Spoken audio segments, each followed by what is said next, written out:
ग्वालियर की राजमाता विजयाराजे सिंधिया कृषि विश्वविद्यालय के प्रोफेसर और वैज्ञानिकों ने अनिश्चितकालीन हड़ताल कर दी है। वेतनमान और प्रमोशन की मांग को लेकर ये वैज्ञानिक पिछले कई दिनों से लगातार अधिकारी और नेताओं से मिल रहे हैं, लेकिन इनकी सुनवाई नहीं हो रही, जबकि दूसरे विभागों में प्रमोशन लगातार जारी है। हमारे सहयोगी विनोद शर्मा ने उनसे बात की और यहाँ का जायजा लिया।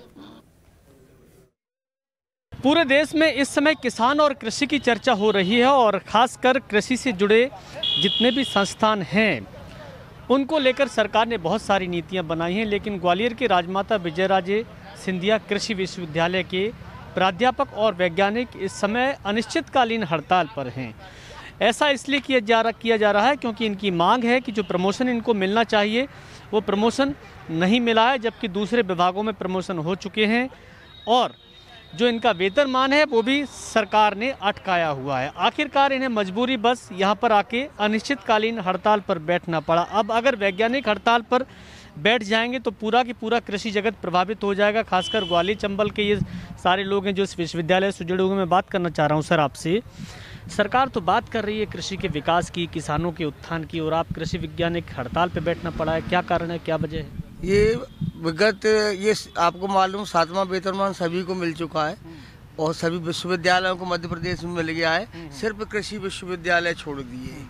ठीक है, अब इसमें क्या है कि और कृषि कर्मठ अवार्ड भी हमको मिला है, आपको मालूम 4 साल से मिल रहा है, लेकिन उसके बावजूद ये क्यों नहीं देना चाह रहे? एक तो हम संख्या में कम है, हम दबाव नहीं बना पाते इन पे, दूसरे लोग दबाव बना लेते, किसी भी केंद्र प्रकरण अपना काम करवा लेते। हम 2 साल से बराबर प्रयास कर रहे हैं, भोपाल भी जा रहे हैं, नेताओं से भी मिल रहे हैं, सबसे।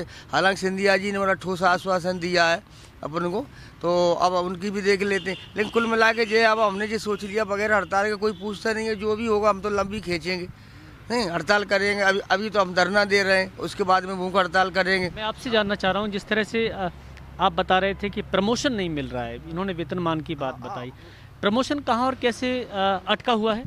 इस विश्वविद्यालय में आज तक सभी प्रमोशन प्रक्रिया पूरे नियम तय 15वें चक्र की कंप्लीट हो गई। 16वें चक्र की प्रक्रिया भी 1 वर्ष पूर्व पहले ही कंप्लीट हो गई, इंटरव्यू हो गए, सारी चीज़ें हो गई। केवल कुलपति महोदय ने आदेश को रोक के रखा है पीएस के कहने पे। प्रमुख सचिव एक प्रमंडल के सदस्य हैं, जैसे सभी सदस्य हैं, लेकिन सारा प्रमंडल चाहता है कि ये नियम तय है और इनने खुद लिख के शासन को दिया है कि ये नियम तक है और हम 15 बार इस प्रक्रिया को कर चुके हैं और 16वीं बार ये चीज़ होनी चाहिए, आदेश जारी होने चाहिए। लेकिन अनावश्यक कुलपति जी और प्रमुख सचिव महोदय के बीच में मामला झूल रहा है और हमारे पूरे प्रदेश के वैज्ञानिक इससे सफर कर रहे हैं। तो लड़ाई प्रमोशन और वेतन की है, क्योंकि मामला कृषि विश्वविद्यालय का है और कृषि विश्वविद्यालय में इस तरह से अगर वैज्ञानिक और प्राध्यापक हड़ताल पर बैठ जाएंगे तो किसानों के लिए भी जो साधन संसाधन जुटाने के स्रोत हैं वो भी ठंडे पड़ जाएंगे और उससे पूरा जो कृषि उद्योग है वो भी प्रभावित हो जाएगा। अब देखना होगा कि सरकार इनकी इस अनिश्चितकालीन हड़ताल पर गौर कब करती है। वीडियो जर्नलिस्ट राजकुमार कुशवाहा के साथ विनोद शर्मा, न्यूज स्टेट, ग्वालियर।